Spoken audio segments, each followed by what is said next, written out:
Jadi Jadi saya emang menganggap betul-betul Sabili itu sebagai madrasah, sebagai sekolah, kampus bagi saya terutama ya, belajar banyak.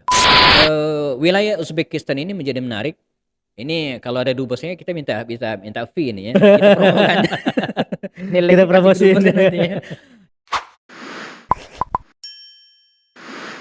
Assalamualaikum warahmatullahi wabarakatuh, Sobat Sabili ID di mana berada. Kembali berjumpa dalam podcast Sabili ID. Hari ini kita bersama seorang yang spesial yang juga pernah berkecimpung lama di Sabili era majalah, dan hari ini lebih dikenal dengan praktisi dan juga pakar sejarah Islam atau Sirah Nabawiyah. Kita sapa dulu. Assalamualaikum Ustadz Happy Andi Bastoni. Waalaikumsalam warahmatullahi wabarakatuh. Sehat-sehat ya? Alhamdulillah sehat. Alhamdulillah. Seger nih Ustadz ya? Alhamdulillah segar. Habis makan siang masalahnya. Habis makan siang. Nah Ustadz Happy ini dulu cukup lama Ustadz ya di Sabili Ustadz ya? Lumayan, saya dihitung efektifnya itu sekitar 7 tahun. 7 tahun. Dari tahun 2000 sampai 2007. Jadi kalau teman-teman sekalian perhatikan majalah Sabili itu dia banyak ada beberapa fase era ya. Jadi kalau ada yang aneh-aneh, saya bertanggung jawab di tahun 2000 sampai 2007. Nanti ini tanggung jawabnya. Jadi kalau yang sebelum atau setelahnya saya nggak tanggung jawab ya. Nah jadi Sabili dia fase saat ya, beberapa fase termasuk sebelum era reformasi, betul. pas reformasi. Nah Ustadz masuk ketika itu di pasca reformasi. Mungkin Pasca bisa reformasi, cerita satu Ustadz iya. sejak tahun berapa sampai berapa dan Iya. bagaimana perjalanan? Waktu itu ketika kuliah di Ma'had Libya ya, salah satu bacaan saya waktu itu ya majalah Sabili, Islah dan yang lainnya ya. Majalah yang masih versi underbound ya, jadi belum resmi ya, dijual secara sembunyi-sembunyi ya. Tentu saja yang saya baca lah majalah-majalah yang lama ya, yang banyak membahas kisah-kisah perjuangan dan gejolak Dunia Islam sosial ketika di itu dunia ya? Islam, Dunia di Islam ketika Bosnia itu ya? Herzegovina, Bosnia, Afghanistan dan Afghanistan. seterusnya itu ya. Nah ketika reformasi kemudian terbitlah di bawah PT resmi, saya masih berstatus sebagai mahasiswa waktu itu ya. Dan sampingan kuliah saya jualan beberapa majalah. Nah, di antaranya majalah Sabili. Saya jualan ya minimal baca gratis. Bagi mahasiswa itu penting ya. Baca Jadi gratis ya, baca, iya, jadi sebelum dijual kan baca dulu ya. Jual Jual gitu lagi. ya. Lama-kelamaan saya sambil kuliah ya, saya kirim tulisan gitu kan tentang kisah para sahabat, karena di Sabili itu di tengah ada lembaran namanya lembaran khazanah, LK. Khazanah, LK. Dulu ya. LK ya? Betul. Nah, Lembar khazanah. lembar khazanah. Jadi itu ajang anak-anak muda ya untuk berkreasi ya. Sederhananya bahkan kalau kita bikin acara, difoto, dikirim, itu pasti dimuat insyaallah gitu kan. Dengan lobby-lobby orang dalam ya. Nah, begitu saya lulus ya, lalu kemudian aktif mulai rutin ya liputan, tapi masih dalam status wartawan lepas, freelance lah begitu kira-kira ya. Dan baru mulai aktif masuk itu diterima di tahun 2000-an sebagai wartawan magang ya, awalnya ya. Lalu kemudian 1,5 tahun kemudian diangkat menjadi wartawan resmi dengan jabatan atau reporter junior ya. Kemudian setelah itu reporter senior, redaktur junior, redaktur senior, dan terakhir jabatan saya di redaktur pelaksana. Redpel. Saya sebut mungkin kita tahu bahwa Redpel ini dalam jenjang karir dunia jurnalistik ini adalah jabatan yang paling tinggi karir, baik karir ya. Kalau Pemret kan emang di atas redaktur, tapi Pemret ini bukan jenjang karir. Dia biasanya politis.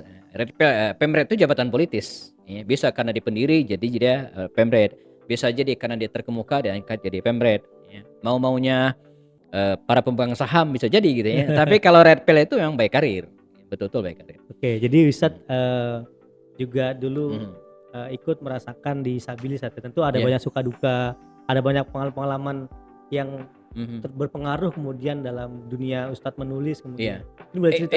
Iya betul. Jadi saya bisa sebut bahwa di antara sekian banyak tempat berkecimpung ya barangkali Sabili lah menjadi madrasah, menjadi sekolah yang paling banyak memberikan ilmu bagi saya ya.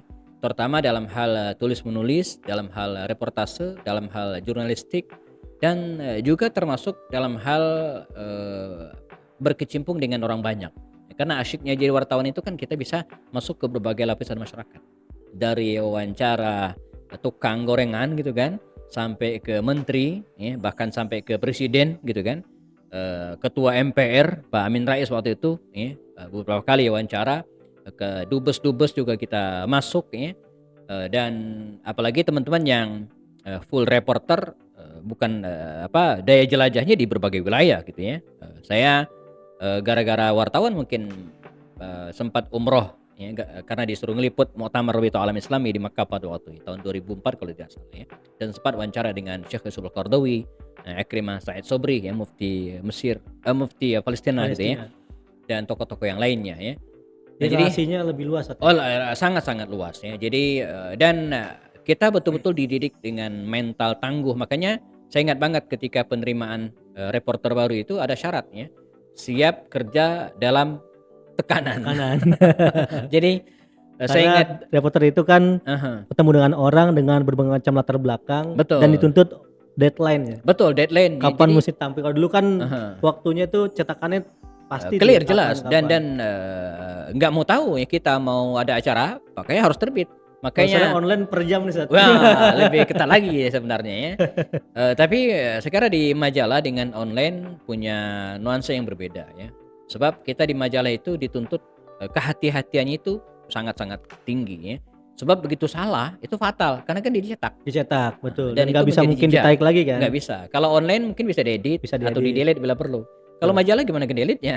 Betul. Apalagi jadi sangat-sangat hati-hati ya, terutama dalam mengutip pendapat orang misalnya kan, atau kemudian makanya dulu kita betul-betul menjaga apa disebut dengan cover both side gitu ya. Jadi jangan sampai menuduh seseorang mencuri tanpa mewawancarai dia. Itu tabayun kalau sekarang. Ya. Ini beda dengan media online hari ini. Dia beritakan dulu, begitu ada yang protes baru dia wawancarai. Dan ini kan konyolnya. Jadi saya menganggap betul-betul Sabili itu sebagai madrasah, sebagai sekolah, kampus bagi saya terutama ya, belajar banyak. Baik. Nah jadi memang buat pemirsa, audiens semua, mungkin sebagian ada yang dulu baca Sabili waktu era majalah, juga ada generasi milenial, mungkin Z atau sandwich sekarang sebenarnya. Jadi Sabili dulu pernah banyak fase tahapan-tahapan dan sempat menjadi media terbesar ketika itu Sat ya. Setelahnya lebih dari 100.000 ya? Nggak nyampe 100.000 lebih lah ya. Tapi tertinggi waktu itu yang ngalahin kita kayaknya majalah Gadis kayaknya. Gadis. Aneka Yes atau majalah Gadis, saya lupa detail. Tapi kita dapat peringkat yang kedua survei Nielsen terbanyak pembaca. Baik, nah hari ini kita kemudian hadir kembali buat pemirsa sekalian. Karena dulu kan Sabili itu menjadi apa istilahnya ya, pengarah bagi umat Sat ya, berikan edukasi, arah dan seterusnya. Nah tadi kita sedikit bicara dengan Ustadz terkait dengan pengalaman beliau. Kemarin saya melihat Ustadz sempat habis jalan-jalan ke Asia Tengah nih. Ke Uzbekistan saja. Ya.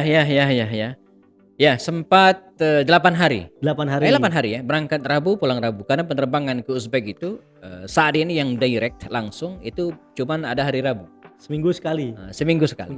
Rabu aja ya. Rabu nanti balik Rabu lagi. Baik. Rabu ke Rabu. Nah, kalau kita bicara Uzbekistan ini kan unik ya Ustadz ya, bahwa di situ juga tempat banyak peradaban Islam di sana. Mana Ustadz ke kota apa ya Ustadz di Uzbekistan? Jadi Uzbekistan ini saya kira ke depan ini akan menjadi salah satu destinasi wisata religi yang menarik untuk dikunjungi ya. Selain Turki tentu saja ya, Turki juga ya. Tapi Uzbek ini punya keunikan tersendiri ya. Pertama, Uzbekistan ya, tempat-tempat di Uzbekistan ini adalah tempat-tempat yang sudah dikenal sejak lama sebelum masa kenabian ya. Nabi kalau tidak salah menyebut wilayah ini dengan wilayah Khorasan. Kita kan taunya Khorasan tempat keluarnya Dajjal doang ya. Ada hadisnya tuh 2 tuh, kalau Dajjal kayak Imam Mahdi. Nah, dua-duanya rawinya Imam Tirmizi dulu. Iya ya. Jadi satu itu, ini negara tempat yang tua. Kalaupun nama Uzbek sendiri kan muncul belakangan di era Uni Soviet ya. Tapi tempat-tempat yang di sana misalnya Bukhara, Samarkand, ini kan Samarkand, Tirmidz, Khwarizm. Ini kan tempat-tempat yang sudah ada sejak zaman Rasulullah SAW ya. Dan tempat ini emang jauh dari peradaban. Mawaro'an Nahar. Jadi kita kenal juga Mawaro'an Nahar dalam kitab-kitab klasik. Iya, dalam klasik khususnya di era pemerintahan Abbasiyah dikenal ya. Nah, saking jauhnya gitu kan, Mawaro'an Nahar, sungai, jauh di belakang sungai. Seingat saya di dunia ini hanya beberapa negara sedikit yang tidak punya pantai.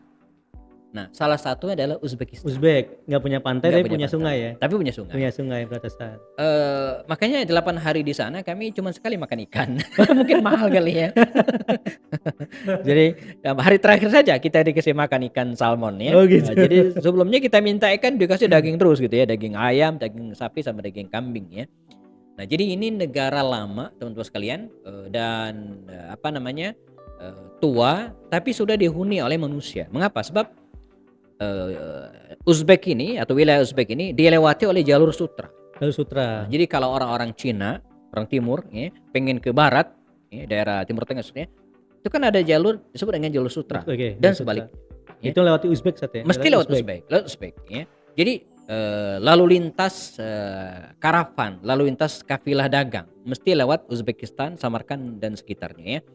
Nah, dulu kan orang-orang Arab kalau pengen keluar dari Jazirah Arab, itu satu-satunya jalan adalah lewat Syam, Suriah hari ini. Baru kemudian dia ke kanan Asia, tengah dan seterusnya ya.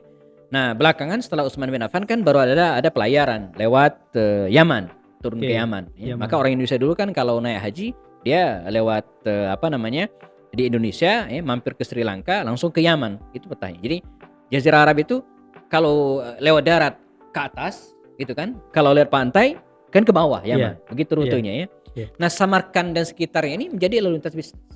Jadi emang posisi sangat strategis. Satu secara darat jalur sutra, laut pun kemudian berbatasan dengan wilayah kalau laut dia agak jauh tapi ya? daratnya pasti, darat dengan jalur ya. sutra tadi ya. Nah, ini satu sehingga dia menjadi rebutan banyak penguasa ya. Mulai dari Genghis Khan, kemudian belakang ada Timur Leng, dan kemudian Uni Soviet yang kita tahu. Terakhir Soviet. Uni Soviet. Sampai di masa pemerintahan Islam ada Abbasiyah yang jelas mengambil wilayah ini. Di era Umayyah ada Qutaibah bin Muslim yang diperintahkan untuk mengambil alih. Jadi betul-betul ini menjadi rebutan. Ini satu. Yang kedua, wilayah Uzbekistan ini menjadi menarik. Ini kalau ada dubesnya kita minta fee ini ya. Kita promokan. Kita promosiin.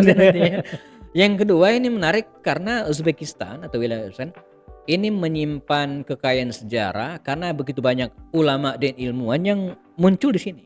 Baik, Ustaz. Nah, sebelum masuk ke situ, tadi saya sampaikan bahwa sebelum Islam juga Uzbek ini daerah yang banyak orang mau ke sana. Ya. Nah, di era Nabi dulu kan memang belum sampai sana, Ustaz ya. Islam belum sampai Khurasan. Masuk itu sejak kapan Ustaz Islam di Khurasan? Kalau baca kan ada yang zaman Umar, zaman Utsman, Abbasiyah dan seterusnya. Iya. Selama ini sebelum pergi ke Uzbek, saya menganggap bahwa Islam pertama kali masuk ke wilayah Uzbekistan ini di masa pemerintahan Walid bin Abdul Malik. Abbasiyah. Khalifah Umayyah ya, khalifah yang ke-6. Ya. Sebelum kan Umar bin Abdul Aziz kan khalifah ke-8. Sebelumnya Sulaiman bin Abdul Malik. Nah, ini Walid bin Abdul Malik. Dengan panglima yang terkenal Qutaibah bin Muslim. Yang menaklukkan Samarkand yang terkenal itu. Nanti ada cerita tersendiri tentang penaklukan Samarkand ini ya. Saya menganggap ini artinya itu tahun 90-an Hijriah. 90-an, iya. Ya kan? Karena Umar bin Abdul Aziz jadi khalifah itu kan 99 sampai 101. Dan ini 5 tahun sebelumnya, berarti sekitar 95-96 Hijriah. Qutaibah menaklukkan wilayah ini. Dulu saya menganggap demikian. 50 tahun sejak awal Umayyah berkuasa. Iya. Ya kan, jadi, akhir abad pertama lah ya. Akhir abad pertama Hijriah. Tapi ternyata di sana ada makam seorang sahabat Nabi. Ada makamnya? Makamnya. Saya datang ke sana. Namanya Qutsam bin Abbas bin Abdul Muttalib. Nah, kalau kita telusuri siapa ini Qutsam, ya, ini emang sahabat junior. Karena ketika Nabi meninggal usianya baru 13 tahun. Bahkan beberapa riwayat mengatakan dialah orang yang terakhir keluar dari lahat Rasulullah ketika memakamkan beliau. Nah, Qutsam bin Abbas ini. Karena ini pamannya yang meninggal ya. Ini kan ponakannya kan. Qutsam bin Abbas. Sepupu langsung Rasulullah. Sepupu langsung ya. Karena dia ada adik dari Abdullah bin Abbas. Ya. Jadi Qutsam bin Abbas bin Muttalib. Nah, di masa Ali ya, Qutsam ini diriwayatkan dia sempat menjadi gubernur Makkah. Nah, di masa pemerintahan Bani Umayyah ya, dia ditarik ke Syam gitu kan. Dan kemudian bersama dengan beberapa putra sahabat Nabi yang lainnya, diantaranya ada putranya cucunya Utsman bin Affan kalau tidak salah, saya lupa namanya.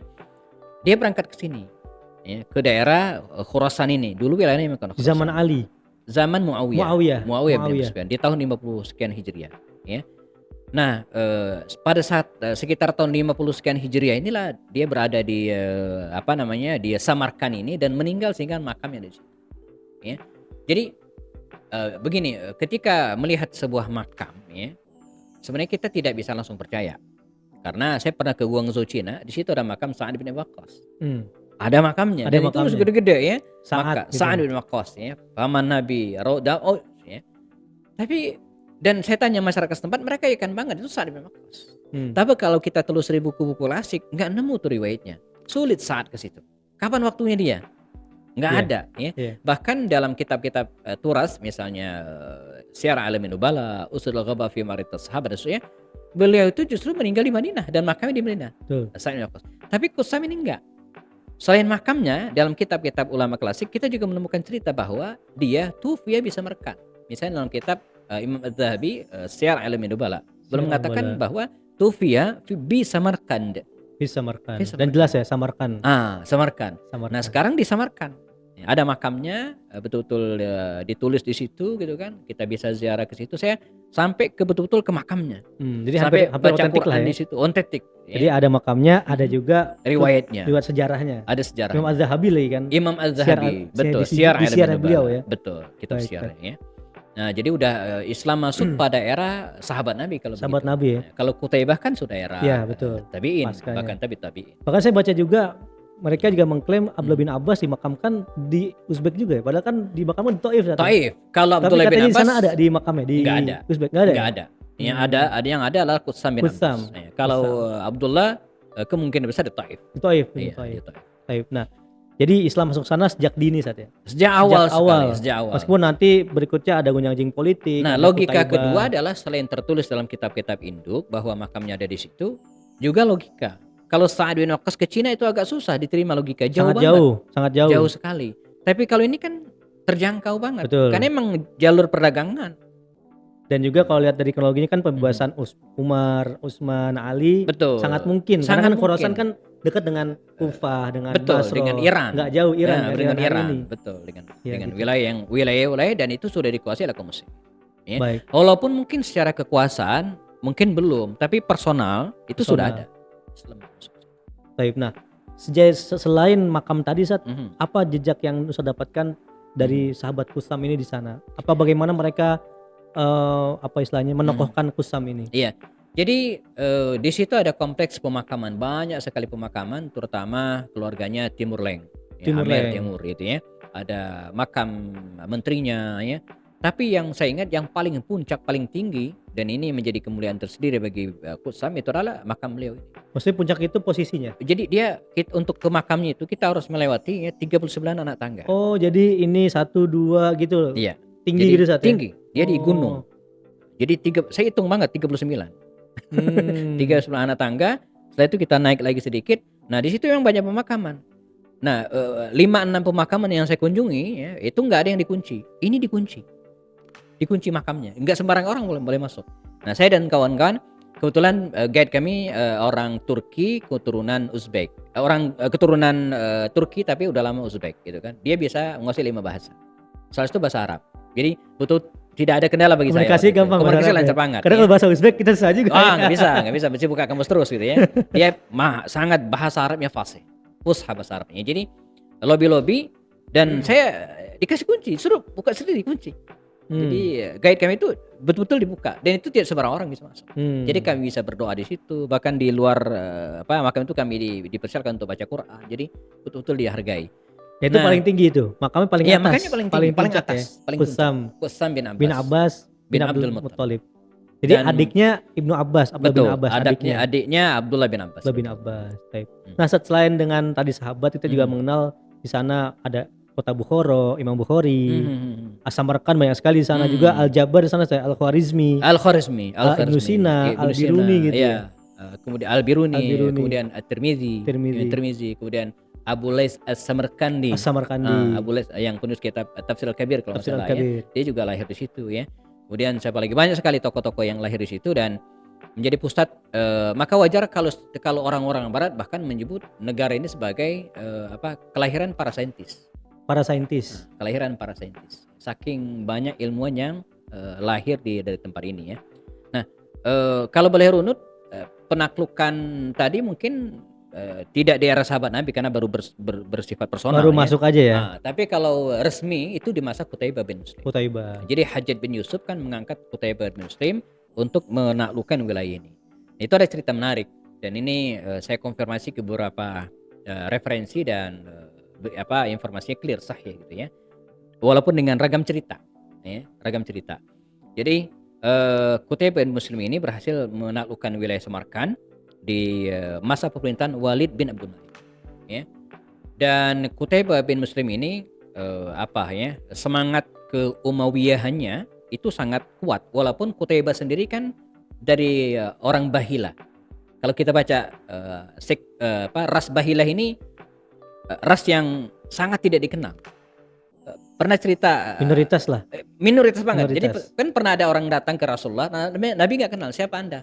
Saya ana rajulun minal bahili gitu, Bahili, kan. al-bahili. Nabi nggak kenal. Ana bahila kan cerita tentang puasa itu kan ada itu. Yeah. Cerita. Nggak kenal. Jadi bahkan hewan pun anjing pun malu ngaku dari bahila. Saking minoritasnya gitu kan. Saking Itu majasnya ini tempat gak ada yang tahu. Nggak ada yang tahu gitu kan. Tapi Qutaibah dari situ. Dari kampung Bahila ini gitu ya. Rajulun bahili. Nah, dia diangkat dan berhasil menaklukkan wilayah Samarkand ini ya. Setelah Walid bin Abdul Malik wafat, kan digantikan dengan Sulaiman bin Abdul Malik. Nah, ada konflik sedikit antara Sulaiman bin Abdul Malik dengan Qutaibah ini. Konon kabarnya dia ditarik dari situ dan tidak lama setelah itu kemudian meninggal dunia. Bahkan ada yang mengatakan dia dibunuh. Qutaibah ini ya. Meninggal ketika Sulaiman bin Abdul Malik meninggal dunia, kan digantikan oleh Umar bin Abdul Aziz. Nah, menarik di sini. Ketika Umar bin Abdul Aziz menjadi khalifah, sekian masyarakat Qutaibah, masyarakat Samarkand menuntut bahwa dulu Qutaibah ini ketika menaklukkan Samarkand itu dengan paksa, frontal, dengan tentara, dan itu bukan syariat, ya. Karena mestinya kan ditawari dulu. Tawari dengan tiga hal tadi. Tiga hal ya, masuk Islam kalau atau enggak kemudian jizyah atau kemudian perang. Ya. Dia enggak. Langsung Langsung ekspansi. ya. Betul, ekspansi besar-besaran. Umar bin Abdul Aziz sebagai khalifah yang adil dan kita tahu Bijak. keadilan, bijak luar biasa, itu tarik semua tuh pasukan. Jadi dimundurin lagi. Mundurkan lagi. Nggak jadi negara. Enggak. Lalu kemudian Nggak jadi masuk dalam peta tuh, dimundurin lagi. Dikirimlah ustadz gitu kira-kira ya. Namun pada akhirnya orang-orang Samarkand membentangkan karpet merah dan menerima kaum muslim dengan baik. Jadi luar biasa gitu ya. Nah, ini kisah tentang Qutaibah bin Muslim yang juga makamnya nggak ada di situ ya, karena keluar. Nah, setelah itu kan masa kekuasaan kaum muslimin kan beralih ke dinasti Abbasiyah. Di masa Abbas inilah muncul para ulama yang tadi disebutkan ya, mulai dari Imam Bukhari ya. Imam Bukhari sendiri kan di masa awal-awal Abbasiyah. Abbasi. 194. 194 betul. Lahir 194 ya. lahirnya. Kalau Umayyah kan runtuh 132. 132. Jadi di masa-masa Imam Syafi'i kan 150 Hijriah. 150 sampai 204 ya. Ya, dia kalau Bukhari itu Imam Bukhari 194 sampai 256 kalau nggak salah. Ya di masa Imam Ahmad bin Hanbal. Nah, muncul juga di sini Al-Khawarizmi dengan Al-Jabarnya. Ya. Jadi banyak sekali. Dan yang menarik bahwa orang-orang Samarkand, Uzbekistan secara umum itu memelihara lokasi-lokasi bersejarah ini. Meskipun dulu sempat gonta-ganti pemerintahan, bahkan terakhir Uni Soviet ya. Nah, kan pergantian itu sangat dinamis gitu ya. Setelah Abbasiyah kan sempat muncul Genghis Khan yang bengisnya minta ampun itu ya. Maka konon di Samarkand terutama dan sekitarnya itu sempat dibumi hanguskan oleh Genghis Khan sebagaimana Hulagu Khan membumi hanguskan Baghdad rata dengan tanah. Saya sempat sholat di satu masjid, itu aneh masjidnya itu. Jadi podiumnya dan bagian depannya itu beda sendiri. Ternyata ini masjid dulu udah habis kecuali ini doang. Kecuali mimbarnya doang. Mimbar dan podiumnya gitu kan. Yang lain udah habis semua. Tapi dibangun ulang dan menjadi masjid bersejarah akhirnya. Ya. Ada lagi masjid Kalon atau Kalyon. Kalon ya. Itu agak terkenal juga tuh. Terkenal banget. Saya bersyukur ya, pas sampai di sana 5 menit lagi jelang azan asar. Saya diminta azan. Saya kaget awalnya. Saya azan, mic-nya kan bagus. Saya semangat azan. Begitu saya sholat, saya suruh baca surat As-Saff kan dari awal sampai akhir. Dan begitu saya keluar saya kaget. Ternyata suara saya tadi menggema di seantro gitu kan. Dan naik ke atas menara Kalon itu tingginya 47 meter. Saya bergidik sendiri. Ya Allah, saya bilang suara saya tadi naik ke atas dan menggema seantro masjid itu ya. Nah, itu di kota apa? Kalon? Samarkand. Iya, di sini. Di Samarkand. Samarkand ini ya. Sebentar, Samarkand atau Bukhara ya? di Bukhara Bukhara. kalau nggak salah. Oh, Bukhara ya. Jadi ya Bukhara. Itu masjid apa namanya? Menaranya itu dulu ya ada cerita tentang Genghis Khan. Genghis Khan menghancur leburkan wilayah ini kecuali menara. Menara itu nggak dihancurkan. kenapa? Jadi ceritanya setelah dihancurkan semua, dia pengen naik ke menara itu, Genghis Khan ini. Oh. Begitu dia pengen naik, ya kan dongak begini, Heeh. topinya jatuh, topi kebesaran, mahkota jatuh. Hmm. Dia ambil seperti ini, dan Jatuh. pas jatuh kan jatuh ke lantai. Heeh. Dia ambil, dia baru sadar, saya tidak pernah menunduk ke siapapun selama ini, baik ke orang ataupun ke benda, kecuali sekarang gitu ya. Jadi dengan alasan itu kemudian dia tidak merobohkan menara kalau Menara doang ya. Yang lain udah hancur semua ini. luar biasa itu Genghis Khan ya. Genghis Khan. Nah belakangan kan muncul Amer Timur atau Amer Timur Timur Leste. Nah Leste. dia yang kemudian membangun wilayah ini. Kan Amer Timur itu kan menguasai 27 negara di sekitar itu. Jadi dia yang berkuasa karenanya simbol-simbol Amer Timur atau Timur Leste ini betul-betul banyak. Ya, patungnya, kemudian makamnya ada di daerah Samarkand. Nah, ada juga Termasuk juga cucunya Ulugh Bak itu katanya juga di situ tokoh juga. astronomi di sana ya. Betul ada. Kita Ada juga kesana ada kemarin. makamnya. Ada Masih ada saat makamnya. itu alat astronomi itu masih ada. Masih ada ya? Masih ada juga. Ya. Oh. Nah peninggalan bersejarah lagi yang mumpung saya ingat Mushaf Utsman bin Affan Mushaf. Nah, itu tuh. juga ada. Menarik itu.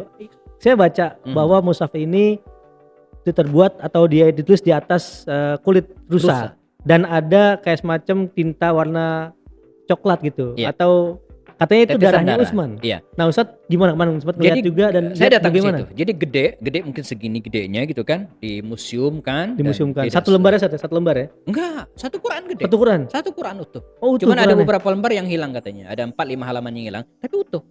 Ya, Hmm. ditulis di kulit Ghazal. Semuanya rusa. kulit. Iya, Semuanya, Iya, bukan kulit. bukan kertas. bukan kertas, kulit. Oh. Dan kulit tapi sudah tipis Jadi banget. bukan cuma satu ayat, dua ayat doang, bukan. Satu utuh. Quran ya. Satu Quran utuh.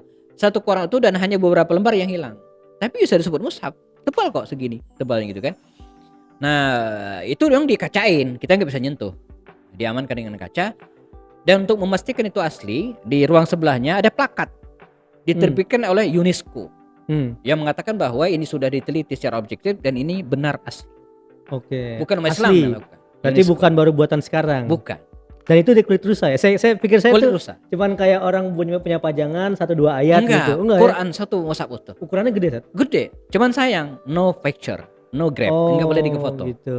Iya. Nah, itu pakai khot udah versi sekarang ini atau masih Hijazi. Hijazi? Yang belum ada titiknya. Enggak ada. Jangankan Enggak ada titik. harokat, enggak ada titik ya. Bukan hanya Masih- harokat dan titik. Iya dan bah enggak bisa bedain. Ya, berarti kan belum ada zaman Abu Aswad Adu Ali nih. Abu Belum ada. Aswad Adu Ali sudah Iya. ada.